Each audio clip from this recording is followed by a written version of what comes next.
राधा स्वामी जी, सुबह उठते ही उस मालिक का शुक्रिया करो। दोनों हाथ जोड़कर उस मालिक को याद करो। बाबा जी, आप सबसे बड़ी ताकत हैं। मैं आपको याद करती हूँ। ये जीवन देने वाले मालिक, एक नई सुबह के लिए आपका शुक्रिया। सिमरन करते वक्त यह सोच कर बैठें कि शरीर न हिले, चाहे दर्द हो या खुजली हो, और इरादा पक्का होना चाहिए। जब ऐसा होगा तो शरीर सुन्न होना शुरू हो जाएगा और हमें लगेगा कि हम इस शरीर से बाहर ऊपर की तरफ जा रहे हैं।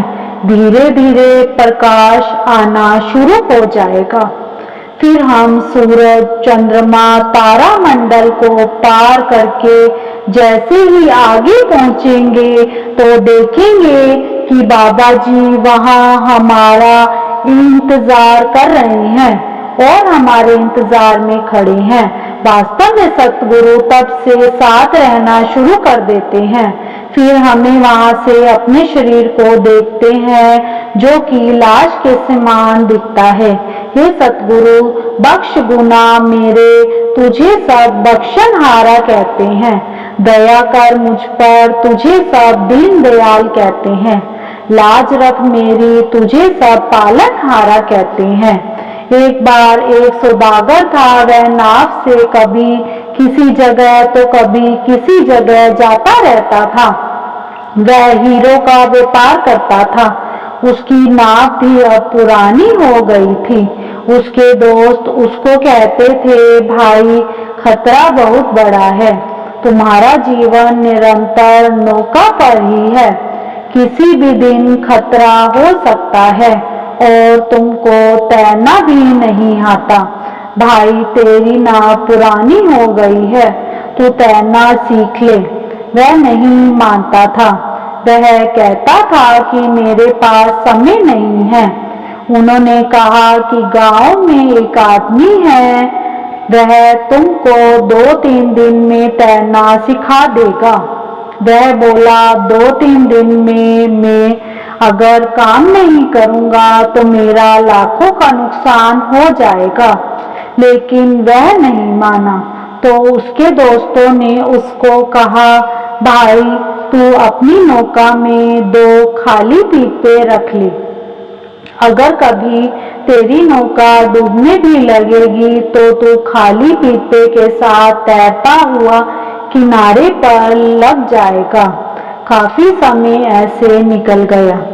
सब ठीक ठाक चलता रहा। एक दिन समुद्र में तूफान आ गया और उसकी नाव डूबने लगी। वह अपने नौकरों से बोला कि मेरे वह खाली 2 पीपे कहाँ हैं।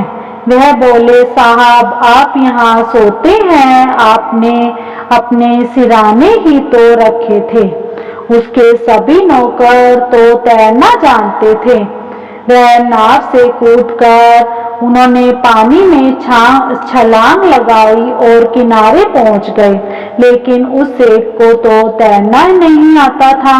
उस दिन किसी तरह जब वह नदी से बाहर निकलकर अपने पीपे लेने के लिए गया तो उसने वहां पर 2 हीरे मोतियों से भरे हुए पीपे देखे और 2 खाली पीपे देखे।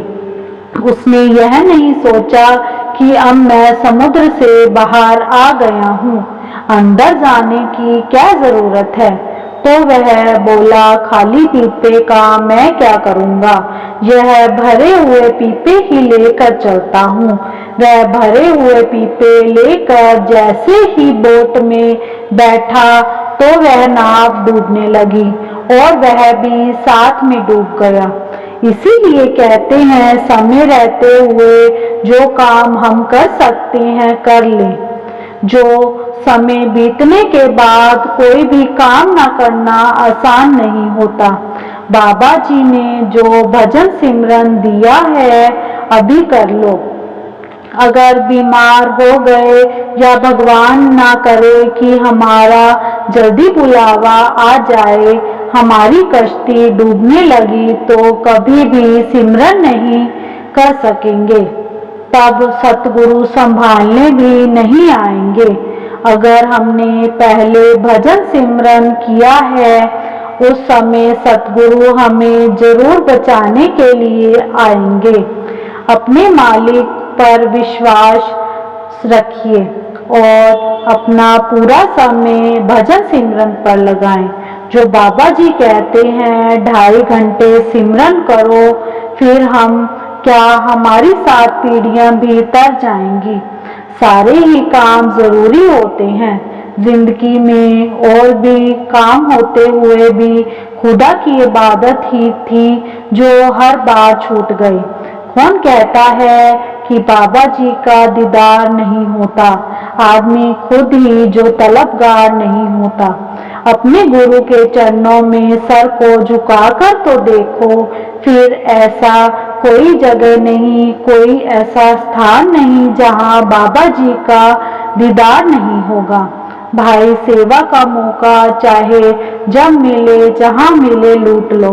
बाबा जी कहते हैं कि कोई सेवा छोटी या बड़ी नहीं होती, सेवा तो बस सेवा ही होती है।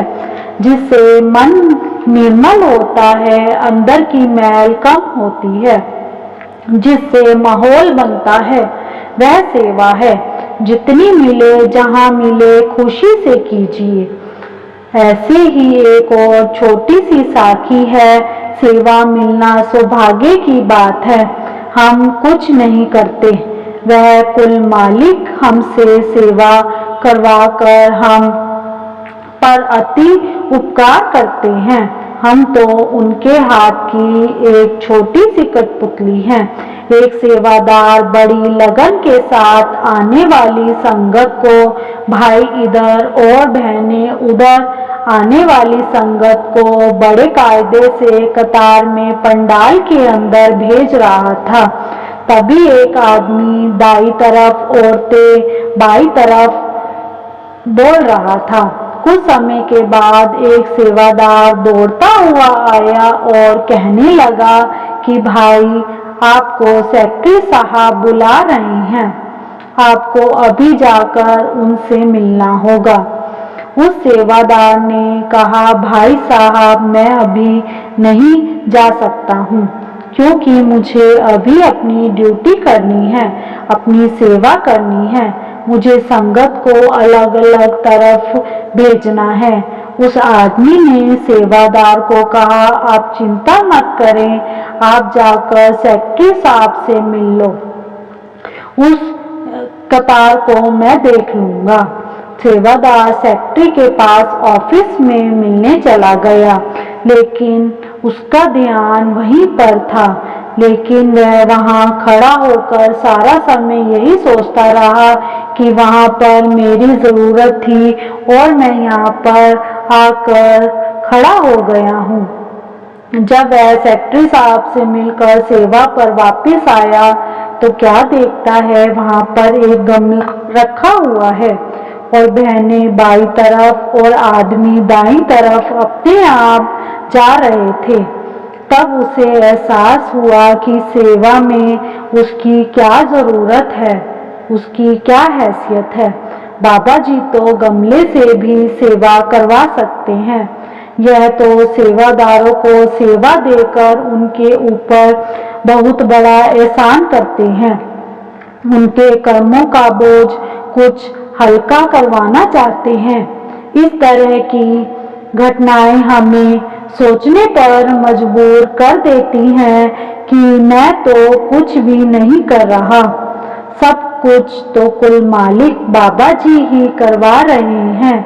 हम तो बस उनके हाथ की एक कठपुतली हैं। शुक्र मालिका, शुक्र दातिया, आपने अपने सेवादारों में हमें शामिल किया, आपका बहुत बहुत शुक्रिया।